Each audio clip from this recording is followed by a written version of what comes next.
welcome yang masih baru join, silakan bergabung sambil saya menunggu Cynthia untuk join di IG Live kita kali ini.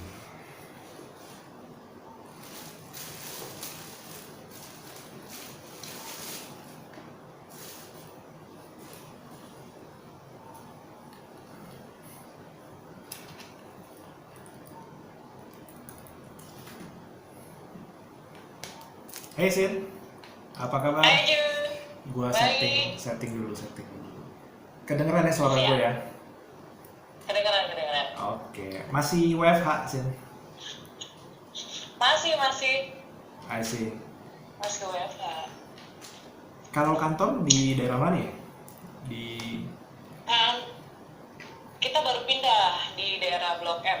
di Blok M, I see. Mm-mm, Good. Dekat rumah lah ya. Dekat rumah, deket banget. Oke Sin.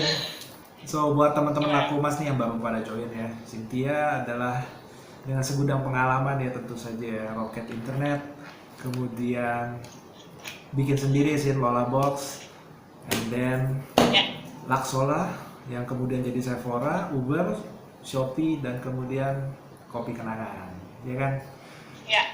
Nah, Betul. gimana tuh Sin? Gimana dari kerja kemudian bisa kepikir ya udah deh waktunya terjun. Memang kan gue tahu Christian kan yang duluan terjun tuh jadi entrepreneur. Tapi kemudian kenapa lo ikutan juga Ya. nih?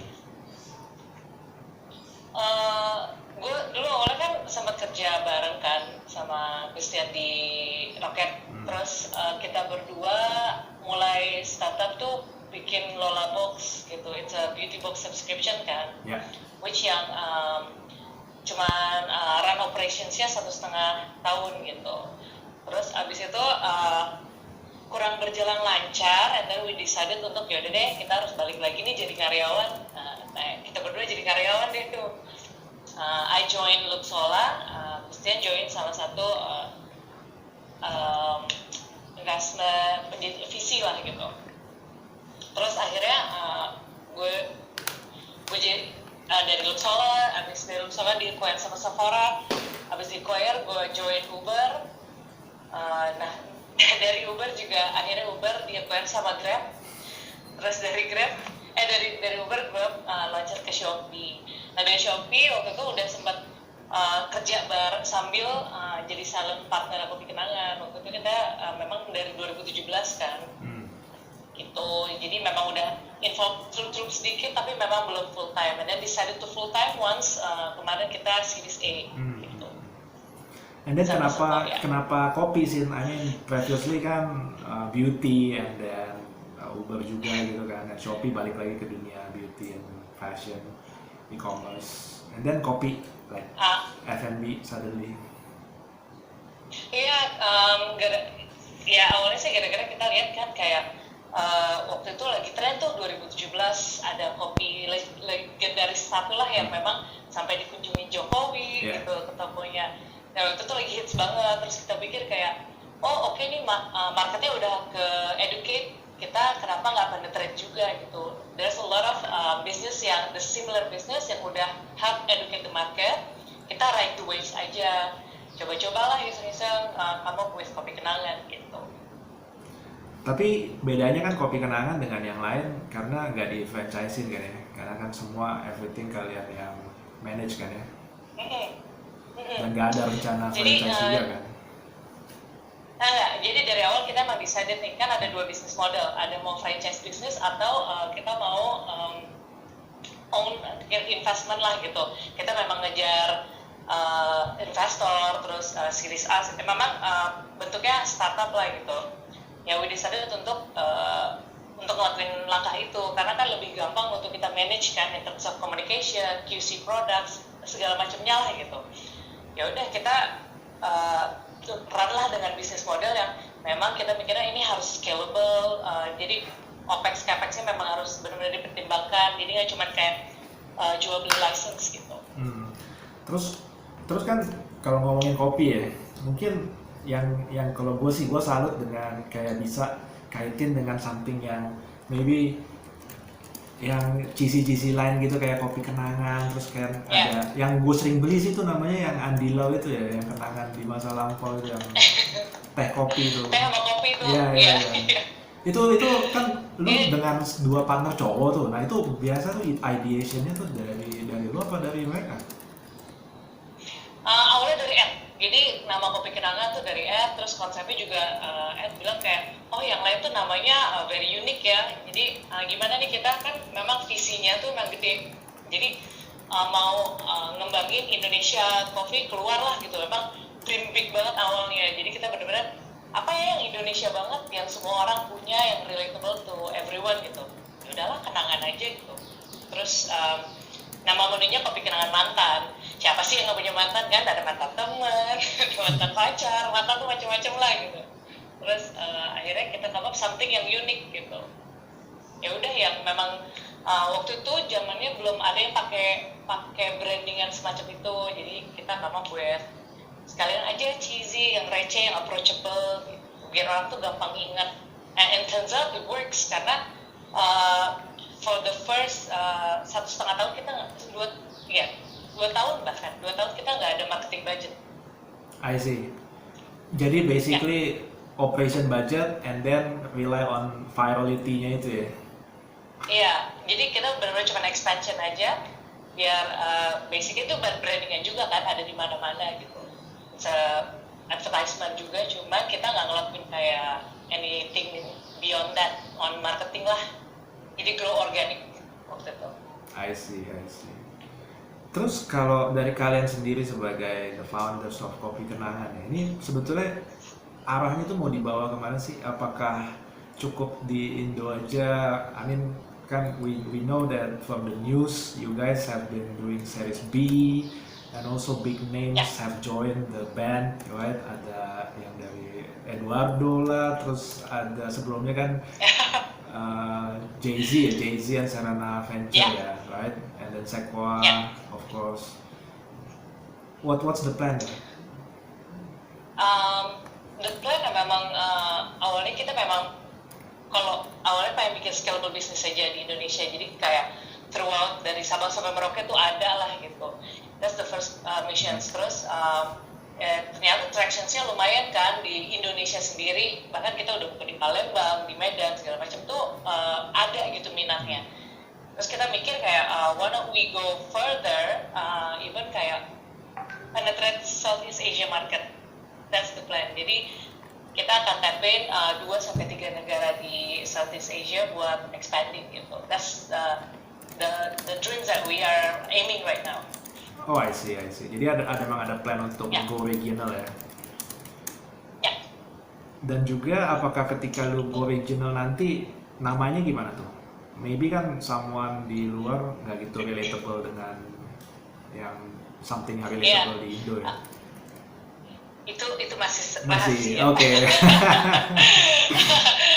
Tapi kita lagi ngegodok hal itu sekarang karena memang menurut kita kopi kenangan is hard to pronounce buat lidah orang luar kali ya. Takutnya orang kopi kenanjan lah atau seperti apa, itu yang lagi kita godok sekarang. How are we going to do the branding sama message-nya seperti apa? Karena kan nggak semua message, karena branding yang kita sekarang itu lebih cocok buat orang Indonesia gitu. Yang receh, yang approachable, itu belum not necessarily itu bisa di-applicable di negara lain kan. So we have to have a neutral message sama brandingan. Nah itu yang kita lagi godok sekarang. I see. Tapi kalau sebetulnya bisnis kopi itu I can say that everyone's business ya. Maksudnya tetangga ada yang bikin warung kopi ya kan, and then ada yang bikin kafe dari zaman dulu, right? Nah kalau menurut lu sendiri ya, sebetulnya bisa sukses begini, key success factor-mu menurutmu apa ya? Yang mungkin juga bisa menginspirasi orang lain yang juga punya usaha kopi gitu, let's say, atau katakanlah baru mau usaha F&B gitu. Jadi memang banyak orang bilang kan, usaha kopi itu benar-benar low entry barrier banget, semua orang bisa ngelakuin hal itu, bikin kopi gampang lah gitu. But it's not as easy as they thought gitu. Sebenarnya satu dari awal pun kita ngeluarin we did like 2 months testing untuk find the right recipe, karena itu nggak gampang, perpaduan biji kopi terus kayak roastingannya itu semuanya harus pas lah gitu. Satu itu, yang kedua adalah konsistensi, jadi dari cup ke-1 sama cup ke-100 itu harus sama, itu yang susah gitu. Yang ketiga ada ingredient sama mesinnya. Jadi ingredientsnya memang harus benar-benar itu kita QC-nya cukup ketat, dari biji kopi, gula aren, susu, bahkan es batunya itu komposisinya memang harus pas gitu. Makanya key sukses factornya lebih ke consistent producing cup pertama sampai cup ke-1000 tuh harus sama, itu yang agak challenging sih. Apalagi kalau kita expanding, kayak sekarang udah 300 lebih toko, itu yang even kita aja masih benar-benar keep improving the QC process, QA process kayak gitu ya. Konsistensi ya. Memang kan konsistensi itu we're dealing with the people kan, the team kan. Apalagi kan what I know adalah kalau kopi kenangan dibikinnya di lokasi toko masing-masing kan, mixingnya itu kan. Nah itu gimana tuh cara kalian maintain that consistency across all people? Itu banyak hal yang kita lakuin sih. Salah satunya adalah mystery shopper. Nah, mystery shopper ini dia punya checklist, dia akan visit, kita punya banyak banget mystery shopper yang akan visit setiap outlet, dan itu random visit gitu, dan tim outlet kita tuh nggak ada yang tahu who are they gitu, siapa aja nih yang mystery shoppernya. Jadi at the end of the day kita selalu collect data gitu dari mystery shopper, dari service, dari rasa produknya, dari packagingnya rapi atau enggak, semuanya kita measure gitu, kita tracking. I see. Makanya bisa jaga kualitas ya, karena kan memang kalau gue kan memang customer kopi kenangan nih. Kalau menurut gue sih konsisten antara satu tempat dengan tempat lain, biar Andi Lau gue tuh ya kayak gitu rasanya gitu kan. Itu challenging loh. But you're doing good job nih, right? Okay. Iya, agak susah tapi ya itu harus dilakuin sih memang. Nah kalau kita lihat kan di dunia ini, let's say ada beberapa chain lah ya, dari yang established kayak yang gambar nautical itu, terus juga ada benchmark juga di China, right, yang biru itu gitu kan. Nah kalau kalian tuh sendiri benchmarking atau melihat kopi kenangan itu sebetulnya apakah mengacu ke mereka atau udah punya visi sendiri gitu? Maksudnya, oh enggak nih, kita beda nih, kita arahnya kayak gimana gitu? Kalau kita sih dari sisi branding dan masalah service, kita mau kayak yang hijau gitu. Jadi memang konsisten, excellent service, itu benar-benar kita aimingnya ke dia, SOP-nya seperti apa, gimana cara mereka nerapinnya supaya kuat gitu brandingnya, karena mereka has been like in the market for how many years gitu, and they've been doing this consistent kan.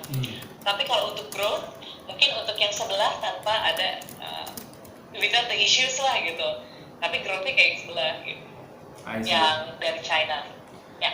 Tapi yang di China itu beda ya, mereka kan sebetulnya lebih melayani sitting in juga ya, maksudnya kalau kalian kan benar-benar grab and go tuh, kalau saya perhatiin ya. Memang akan konsisten dengan grab and go itu ya? Iya, konsep kita memang grab and go, jadi benar-benar karena kan dari bisnis modelnya sendiri semuanya benar-benar di measure kayak oke, kalau grab and go berarti kalau kita nggak butuh sitting area, so we can save up on the space rental kayak gitu-gitu. Jadi banyak factors yang kita hitung kenapa kita persis di benar-benar kayak insist di grab and go konsep gitu. Tapi ada beberapa kota yang memang kita harus adjust sama marketnya. Kayak di kota mungkin tier 2, tier 3 cities tuh kita buka sitting area. Tapi nggak semuanya, misalnya kita ada 5 outlet, hanya ada satu flagship yang ada sitting area-nya. I see. Gitu. I see. Nah kalau yang ngomongin begitu, berarti kalau yang terkait operasional gitu, pembagianmu gimana ya tugasnya dengan dua co-founder yang lain itu? Maksudnya tadi kan juga kamu sempat bilang before series A ya, belum ada marketing, right? Ya. And then apakah dengan you full time join in last year itu mulai ada marketing atau kayak gimana, dan juga pembagian tugasnya antara you dengan the other co-founder tuh kayak gimana, siapa yang handle operation and everything? Pembagiannya memang sesuai skill set masing-masing sama background masing-masing. Waktu itu James lebih ke business development, jadi dia lebih kayak encouraging new business, innovations. Backgroundnya memang di situ gitu. Dan Ed tuh lebih kayak CEO-nya yang ngedrive semuanya, vision, mission, dreams, semuanya itu bagian dari Ed gitu. Emang strength-nya di situ. Jadi kita juga sempat ngobrol-ngobrol and analyze kayak strength kita masing-masing itu di mana gitu, dan menurut orang lain apakah di situ memang benar strength-nya. Jadi kita benar-benar Ed emang CEO-nya, terus James ke CBD, kalau gue tuh lebih ke marketing karena my background emang dari awal career itu emang udah marketing gitu. Terus ngebagi waktu itu jadi I work on Kopi Kenangan on the weekends waktu itu, waktu masih kerja. Terus join Kopi Kenangan, my first campaign is Harmanas, Hari Mantan Nasional. Dari Agustus tahun lalu sampai sekarang itu udah mulai ada marketing activities-nya. I see. Itu memang itu sih lumayan fenomenal ya, Hari Mantan itu kan orang engagementnya di sosial media. Iya, kan gak mau kalah, kan ada Harbolnas, terus gak mau ada Harmanas. Nah itu Hari Mantan Nasional ide lu tuh, bukan ide Ed atau? Enggak, itu ide kita bertiga. Waktu itu kita nama ini apa ya, terus yang cheesy, ada terlalu itu norak banget. Jadi kita akhirnya come up with, yaudah kan ada Harbolnas tuh, dan itu udah jadi trademark. It's been 12 years jalan, 8 years jalan. Terus coba aja, kita mau coba sama Hari Mantan Nasional, mirip-mirip. Akhirnya kita come up with Harbolnas gitu. I see, nice. Terus situasi sekarang kayak gimana nih, Sin? I mean, with this situation ya, I mean everyone is impacted. F&B ya, F&B we see a lot of, terutama yang standalone ya, F&B standalone yang bukan part of chain, mereka yang pertama ke hit ya. Itu yang what I see ya, what I observe. Nah kalau dengan kalian sendiri bagaimana? Kita ke efek sih pasti ya, karena banyak toko yang tutup, yang di mall terutama kan, dan most of our stores juga banyaknya kan di mall, dan kita harus ngikutin landlordnya, building management, kalau mereka tutup ya kita harus tutup. Itu yang ke efek banget, dan kita nggak banyak, back then itu kita nggak banyak yang stand alone gitu. Nah setelah situasi kayak gini, kita tetap harus expansionnya berubah. Jadi kita nggak buka di mall-mall lagi during situasi COVID-19 ini. Jadi kita aiming buat yang stand-alone stores. Oh, I see. And we keep opening stores. I see. Stand-alone berarti kayak di ruko atau di perempatan jalan gitu ya? Ruko, pom bensin. Ya. I saw that in one of the pom bensin tuh. Iya. Iya. Bener juga sih di pom bensin ya, karena kita suka drive by, stop, terus ya udahlah ada beli kopi dulu gitu ya.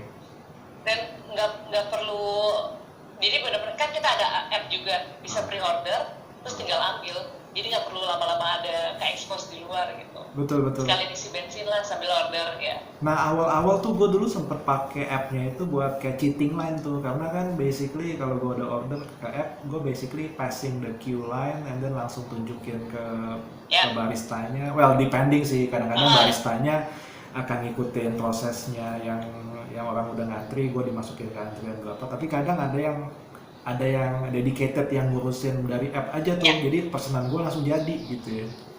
Memang useful. Tinggal ambil ya, useful banget tuh appnya. Ya.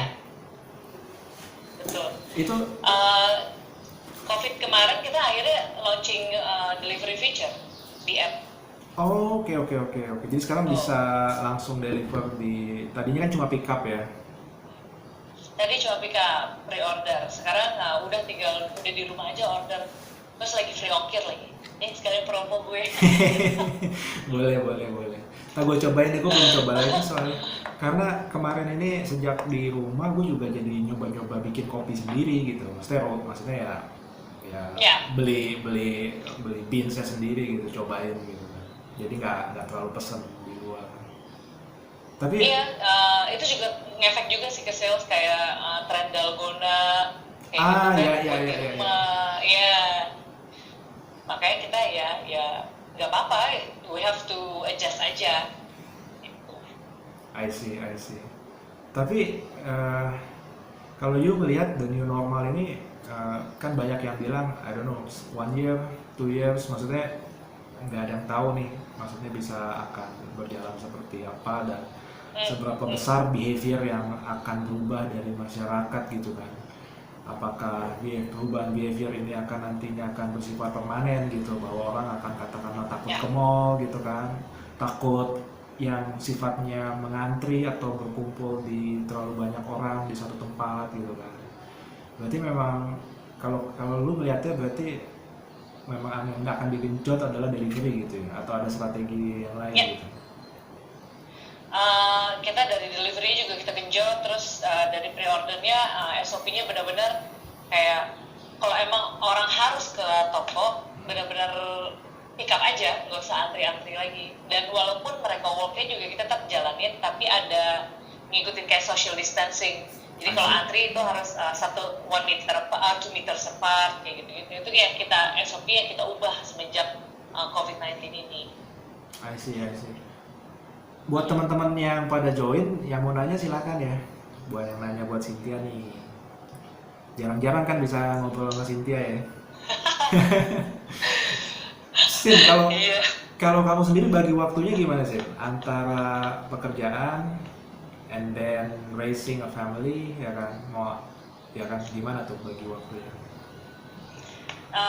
Jujur challenging, karena kan sekarang lagi work from home, jadi di rumah ada anak, harus kerja juga, terus I'm also 5 months pregnant kan, jadi benar-benar bagi waktunya harus disiplin aja. Jadi jam 12 sampai jam 1 memang waktunya istirahat. I block my calendar untuk nggak ada meeting atau nggak ada discussion lah gitu, supaya itu buat anak-anak aja gitu. Ini buat anak dan keluarga, saatnya makan siang, spend time waktu bareng. Terus di pagi hari memang jam 9 mulainya, tapi sebelum jam 9 ya I spend my time with my family gitu. Terus kalau kerja pun sampai jam 6 atau sampai jam 7 aja call-nya. Itu aja sih sebenarnya challenging-nya, harus disiplin dan harus kasih tahu juga ke tim, by the way ini role-nya memang harus ada pembagian waktu yang nggak bisa diganggu-gugat. Dari jam 7 sampai jam 10 gue nggak bakal aktif di WA, nggak bakal slow respon lah gitu. Nunggu anak tidur baru gue buka laptop lagi. Iya, betul sih. Itu disiplin itu yang susah loh, apalagi kan kita sejak WFH ya, kadang-kadang border antara personal time dengan work time itu kan hancur tuh ya kan. Lagi kerjain apa, nanggung nih, belum selesai, dikit lagi gitu kan, akhirnya bablas. Dikit lagi, terus makanya jadi sekarang selalu bilang kayak oke, kalau misalnya kerja itu harus jangan di depan anak, harus di kamar aja masing-masing, jadi anak juga tahu oh ini memang ruang kerja gitu. Iya. Jadi nggak diganggu lagi, kalau tiba-tiba ada teriak-teriakan gitu kan agak ganggu, nggak enak juga. Iya, betul. Tuh. Dan kita juga kadang-kadang kalau di rumah gitu kan kasihan juga ya, dia masa kita di rumah dianya nggak diajak main gitu ya anaknya. Iya, jadi apalagi kalau kita buka laptop depan dia terus dia kayak mama terus kita cuekin kan kasihan juga. Mendingan kayak udah kayak menyingkir aja sebentar gitu. Iya. Ini ada yang nanya nih Sin, kalau selama COVID rasio revenue online dan offline? Pasti masih banyak offline ya. Karena kan kita ada pick up order yang pre-order langsung. Jadi orang banyak yang pick up. Tapi surprisingly masih banyak yang walk-in juga. Walk-in masih dominasi sih. Karena kita juga mungkin PSBB di non-Jabodetabek nggak seketat di Jabodetabek gitu. I see, jadi di drive sama yang di non-Jabo ya? Dan mungkin masih ada mall yang masih buka gitu ya? Iya, banyak mall yang masih buka kalau di masih buka tapi dengan limited operating hours ya. Gitu. Terus ada yang nanya lagi, kalau strategi ekspansi untuk 6 sampai 9 bulan ke depan. Karena kan belum ada solid plan bla bla bla dan ada impact. Ya. Jadi masih kalau strategi ekspansi sih masih ke kota-kota di Indonesia, tapi mungkin lokasinya nggak di dalam mall ya, lebih ke yang stand alone yang kita incar sekarang. I see. Ya, yang stand alone di luar mall yang tadi kita udah bahas itu kan. Terus ada berapa karyawan Mbak dengan total expansion dan bagaimana handle banyaknya karyawan? Waktu itu saya lihat di Menara Karya karyawannya banyak banget. Sekarang total operation team yang ada di lapangan ada 3.000 karyawan. Itu managingnya masih susah sih memang, tapi kita rotate aja. Jadi ada toko yang tutup dijadikan perbantuan di toko yang memang masih buka. I see. Kira-kira kalau seiring dengan pandemi, bisnis banyak yang kandas karena urusan karyawan. Kalau di Kopi Kenangan bagaimana? Mungkin kayak gitu maksudnya. Maksudnya ada impact ke katakanlah retrenchment atau sebagian yang di kita waktu itu memang komit, kita bertiga co-foundernya nggak ambil salary semenjak situasi kayak gini. Jadi itu untuk untuk make sure kita nggak ada yang dilebel lah gitu karyawan kita, dan kita juga make sure mereka untuk toko yang tutup kita alihin ke tempat yang lain gitu, ke toko yang lain yang masih buka, entah nanti dia jadi traffic controller, karena kan kalau misalnya di ruko pun di dalam satu ruangan ada hitungan terbatas ya, maksimal berapa orang, dan itu dia akan ngebantu mungkin buka tutup pintu kayak gitu yang dijadiin kayak lebih fungsional lah. Jadi kita juga membudidayakan orang supaya nggak masih punya pekerjaan gitu. I see. Dan juga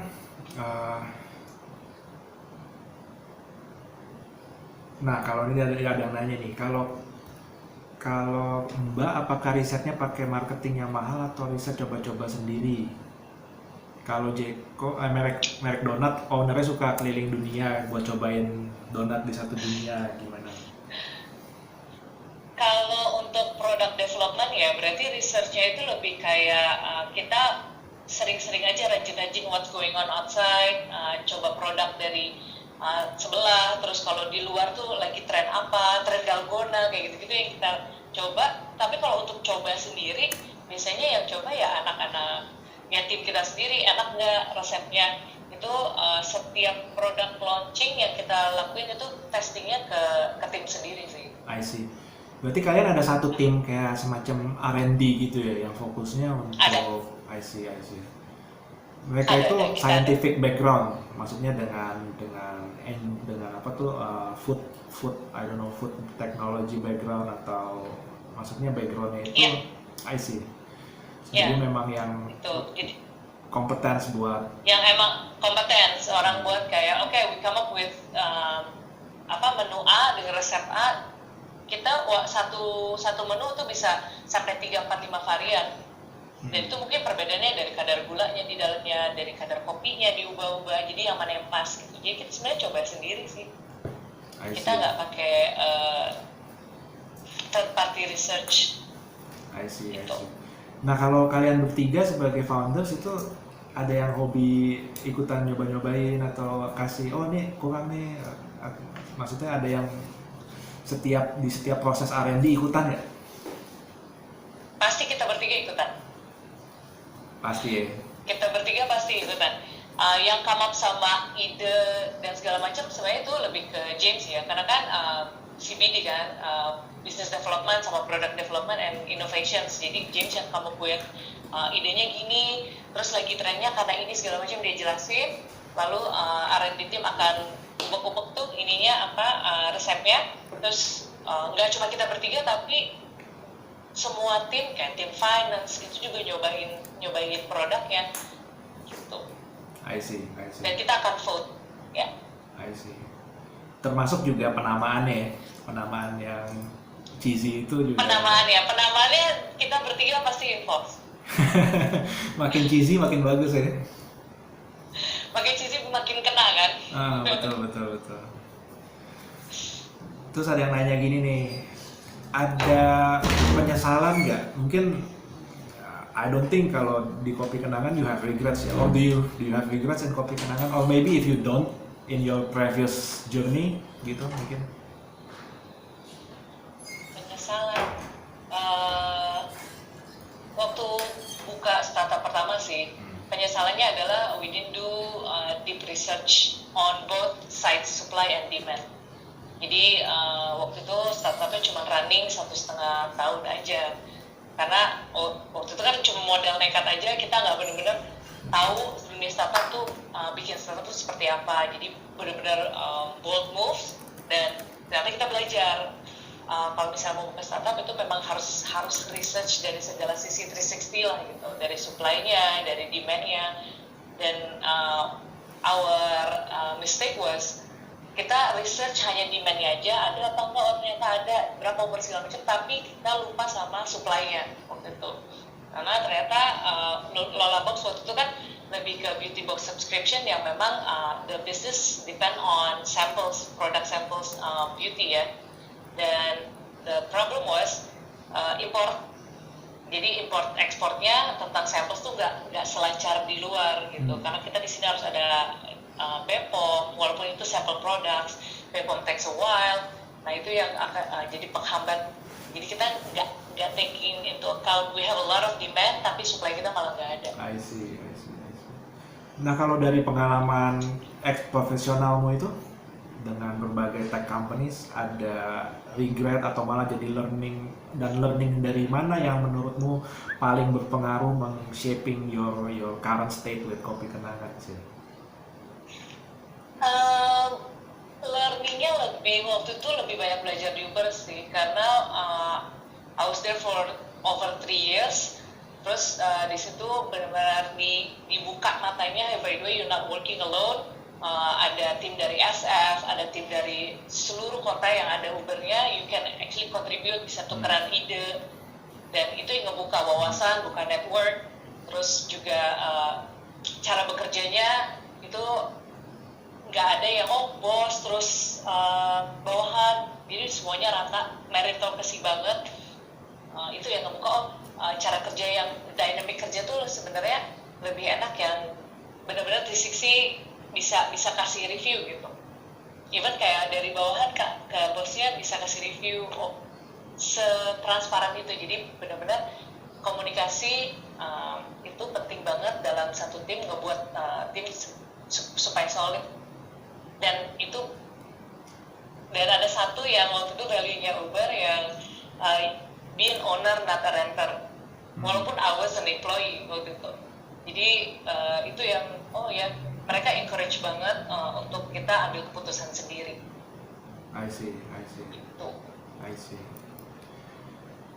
Kalau ini ada yang nanya, kalau dalam situasi seperti saat ini, apakah bisnis roadmap yang sudah di-set, terutama dengan investor, itu bisa terpengaruh?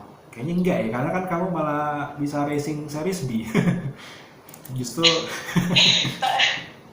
Tapi waktu itu kan memang untuk racing series B, it was done for like months before this situation happened, right? Yeah. Jadi lebih ke banyak adjustment juga dari investor, kayak how to keep the business sustain in this current situations, apa inovasi apa yang harus kita lakuin. Karena at the beginning it was about expansion, international expansion. Tapi it couldn't be done dengan situasi kayak gini, ngeliat timeline-nya kan pasti mundur. Kayak gitu, banyak a lot of adjustments yang kita lakuin gitu. I see. Nah, kalau menurutmu sendiri bagaimana kamu melihat industri kopi di Indonesia ya? Before we are talking about the international market, but how about the Indonesia market ya? Obviously you have quote unquote competitors, meskipun they have their own unique point, ya, right? You have your own unique points. Bagaimana kamu melihatnya ya?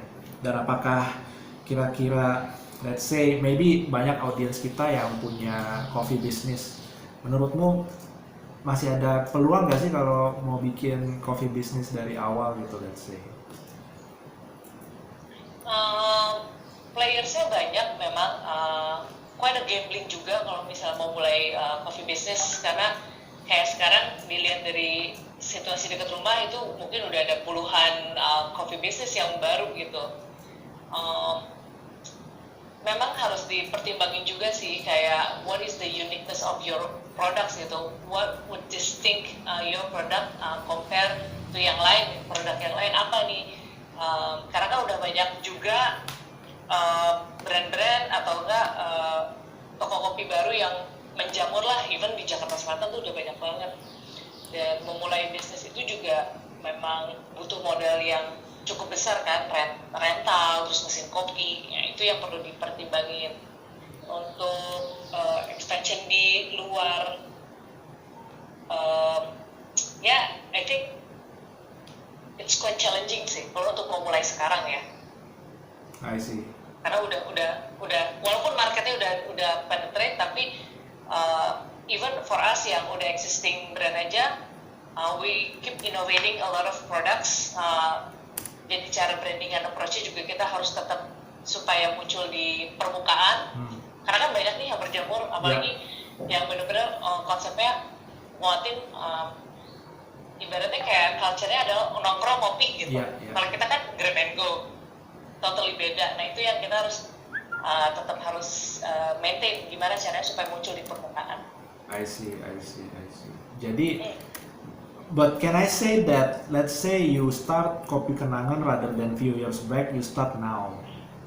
You will say that it's already too late, udah telat gitu ya. Kalau misalnya baru mulai sekarang.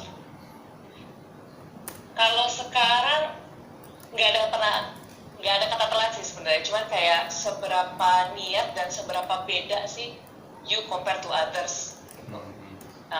Message-nya apa nih dan apa yang mau digaungin terus-terusan. Jadi bukan cuma karena tren terus habis itu tenggelam kan. Jadi kita harus juga lihat kayak misinya ke depannya gimana. Orang konsumsi kopi kan bukan cuma karena tren, tapi karena emang dari dulu juga orang udah konsumsi kopi. Tapi apa nih yang bikin mereka balik lagi? Iya, I see. So in the end balik lagi ke unique selling point dan produk yang kita tawarin gitu ya. If you are confident then go for it gitu ya. Tapi kalau just to make another coffee yang nggak ada bedanya dengan kopi sebelah, ya mendingan nggak usah gitu ya. Iya, kayak harus niat banget kayak mau apa nih bedanya. QC-nya juga harus konsisten kan dengan rasa produknya itu yang agak gitu. Iya. Terus ada yang nanya nih, waktu itu bikin eksklusif tumbler dan juga kopi 1 liter, itu backgroundnya apa ya? Kenapa kepikir? Eksklusif tumbler itu lebih ke kita co-branding sama brand lain, makanya kita bikin tumbler khusus dengan brand lain. This is about collaboration sama partnerships aja, dan refreshing ideas untuk merchandise kita kan, refreshing brandingan, bentuk merchandise-nya itu yang kita decide kenapa kita waktu itu ngelakuin eksklusif. Dan untuk Kenangan 1 liter itu lebih ke how we adjust our business to current situation aja. Sekarang kan orang pada work from home, waktu itu juga demand-nya kita lihat di komen-komen Instagram Kopi Kenangan kayak, aduh kalau misalnya Kopi Kenangan pengen pesen Kopi Kenangan terus, tapi kalau harus delivery ongkirnya berat nih tiap hari, jadi kenapa nggak ngadain 1 liter.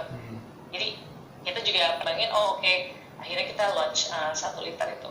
I see. Tapi waktu itu hasilnya bagus ya, 1 liter itu ya? Surprisingly bagus banget.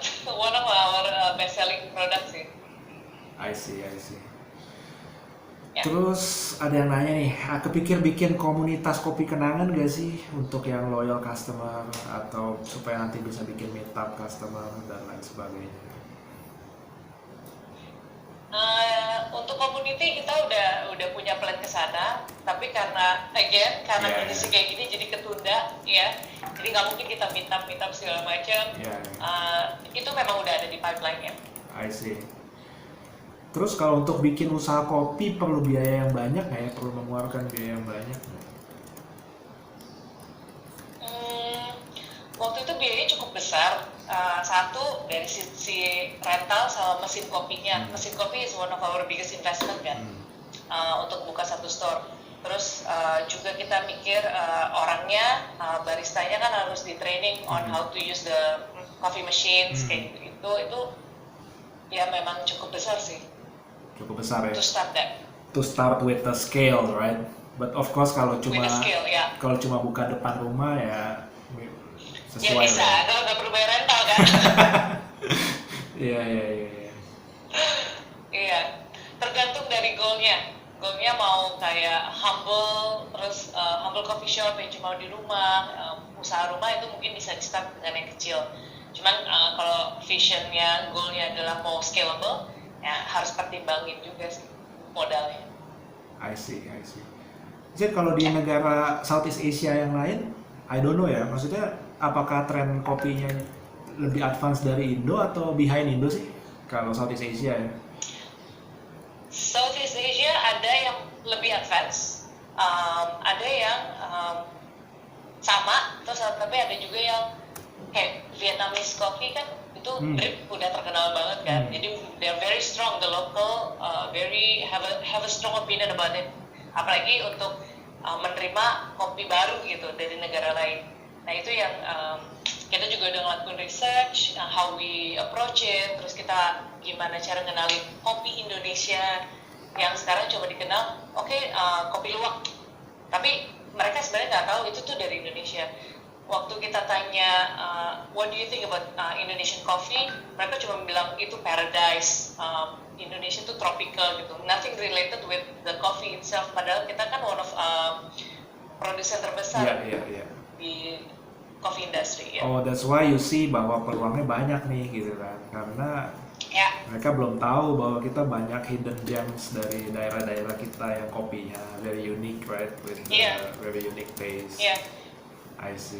Jadi kopi yang udah terkenal tuh biji kopinya kan, tapi we want to move up to international scale as a brand, coffee brand gitu. Beda approach aja. Nah, connectingnya itu berarti ya, how to dari product level ke brand level, right? Ya. I see. Terus ada yang nanya nih, suka ada konflik nggak dengan staff? Resolusinya sepertinya gimana biasanya? Suka kebawa kepikiran nggak gitu?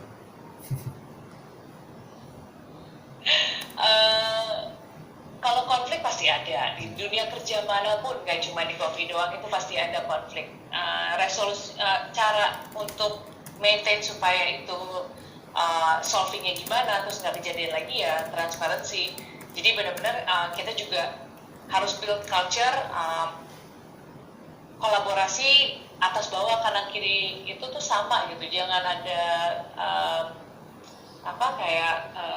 keraguan untuk express whatever you think is right. Jadi kita juga yang menggandeng semuanya dengan sisi kayak you can actually pitch in ideas, whoever, siapapun lo di perusahaan ini jabatannya apa, you can actually talk to three of us, cuman just come to our desk gitu. Jadi nggak ada kayak rasa takut lah, benar-benar keterbukaan. Even kita bertiga duduk bareng-bareng sama semua employee, jadi nggak ada kayak stratanya lah selain gitu. I see. Jadi you with the other co-founders nggak pernah ada, maksudnya kalaupun ada konflik bisa diselesaikan dengan transparansi itu ya? Iya. Kalau dengan investors gimana? Kalau dengan investors kita cukup rajin buat kayak report, terus kalau kita stuck di suatu hal kita juga discuss. Mereka kan juga ibaratnya jagoan di bidangnya dan mereka bisa kasih kita advice. Memang lebih komunikasi sih, komunikasi itu harus lancar. I see.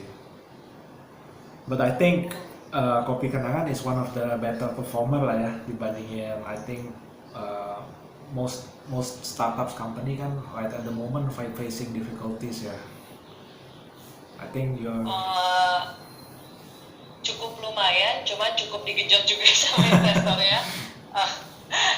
Cukup diteror, jadi ya ya kita memang ngerti juga sih, because they put money on us, we have to be able to kayak show that we work, the business works. Terus kita juga tetap innovating biar keep the business running even during the situations. Apa nih inovasi yang kita lakuin kayak gitu. Nah itu gimana tuh, kan kadang-kadang I know investors ya biasanya kan they want to see growth.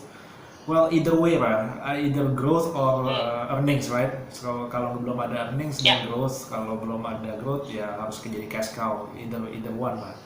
Nah, kadang-kadang kan demi seeking growth, I don't know, maybe they are they will suggest some things yang menurut kalian the management actually kurang fit, let's say to be implemented. Nah itu gimana cara kalian supaya merebuff, itu nggak cocok tuh gitu, nggak cocok diterapin di Indo gitu kan? Kalau kita, well, we think that we have a very strong opinion. Karena kita juga mikirnya kayak satu customers first, dua employee, ketiga baru investors. So they can give us advice, but the one who decides is still the management gitu. Jadi they can give us advice, target segala macam. Tapi kalau nggak cocok, we can say politely decline sambil kasih solusi. Hey, by the way, that's not the solution that we think is right. I think kita juga punya yang because we know the market, I think this suits best. Jadi kita nggak cuma decline aja, but we give like a solutions gitu, options yang mereka juga comfortable with. Yeah. Nah dengan makin banyaknya investors joining on board, how many times you allocate to interact with them ya? Because they must be seeking some time, right? I mean, they want to see the business driver, they want to learn, they want to I don't know. Yeah, right. How do you allocate the time? Soalnya nggak semua investor is a board member kan. Jadi kita juga lebih allocate more of our time untuk board member kita. Jadi kayak misalnya mungkin kita ngelakuin on monthly basis report, terus ada yang quarterly basis, terus ada juga yang memang we keep in touch on casual level kayak hey how's the business, terus kita juga tetap aja jalin relations with them on ada yang daily basis, monthly, or even quarterly basis gitu.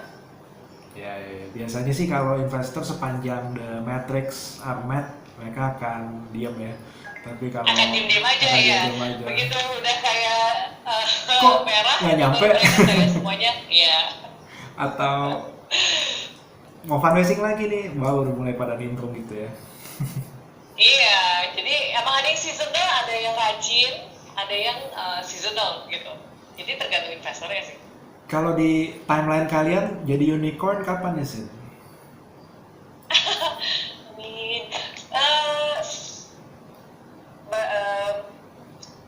Mungkin 2023 ya. That's quick. 3 tahun lagi ya. That's our plan to IPO juga sih. That's the dream. I hope we can achieve that thing. Okay, good to have a dream then. Yeah, because it drives you untuk go towards that dreams kan. Okay, Sin, I think kita udah mau mendekati 1 hour speaking. Anything you would like to say to the people about starting a business, managing time between business and family and everything? Mau ucapin terima kasih udah ngikutin talk ini. Untuk yang starting business,